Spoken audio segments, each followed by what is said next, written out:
13 ans dans le service public, autant à Libération, Nicolas Demorand est une figure emblématique du journalisme pobo-progressiste. Nicolas Demorand est né en 1971 à Vancouver.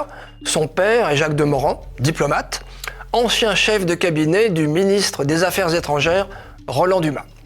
Sa mère est une juive pied-noire, Jacqueline Boiniche. Il a partagé un moment sa vie avec Louise Touret, journaliste à France Culture, avec laquelle il a 2 enfants. Ancien élève de l'école normale de Fontenay, il est licencié en philosophie et agrégé de lettres modernes.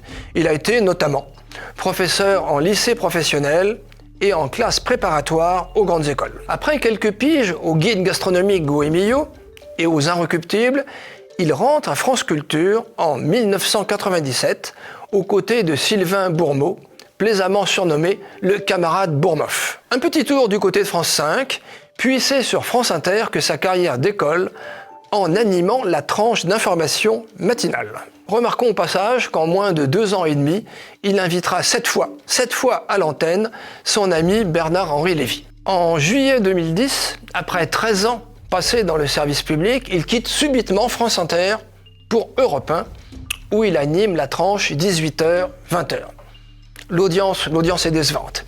Et il quitte la radio au bout de 6 mois pour reprendre la direction de Libération, où il remplace Laurent Geoffrin. Tout d'abord, adoubé par ses pairs, il sera l'objet d'une première motion de défiance dès le mois de juin 2011, d'une deuxième en novembre 2013 et d'une troisième, sur fond de grève, en février 2014. En 2 ans, la diffusion chute de 15% et de 30% en kiosque.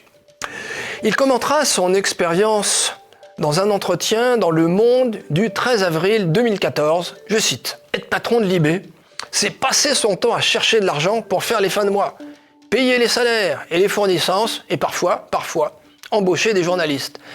Cette PME est fragile dans un secteur en crise et manque chroniquement de capitaux. » Fin de citation. Rassurez-vous, Libération sera sauvée par le magnat de l'immobilier Bruno Ledoux en février 2014, puis par Patrick Drahi, par 2 fois, en juillet 2014, puis en 2016. Enfin, le roi du charbon, le Tchèque Daniel Kretinsky, y injectera, tenez-vous bien, 14 millions d'euros en septembre 2022, puis de nouveau 12 millions en octobre 2023, confirmant ainsi que le grand capital est le plus ferme soutien du journal révolutionnaire. Une révolution en peau de lapin, du lapin angora quand même. Après des apparitions à RTL et sur Canal+, il revient à France Inter à la rentrée 2014 où il animera la tranche 18-20h. Le nouveau tournant de sa carrière, c'est la reprise de la matinale de France Inter avec Léa Salamé. La mayonnaise prend et le duo remporte son duel de la matinale contre Yves Calvi sur RTL.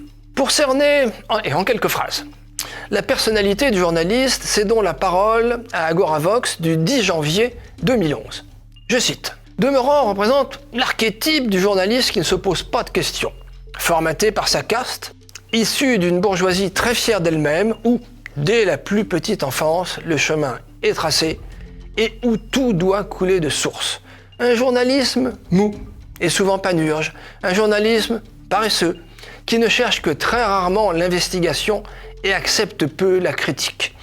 Un journalisme qui répète ce que raconte la presse écrite du matin, qui prépare en radio ce que diront les 20h TV du soir et amplifie comme une caisse de résonance. Fin de citation.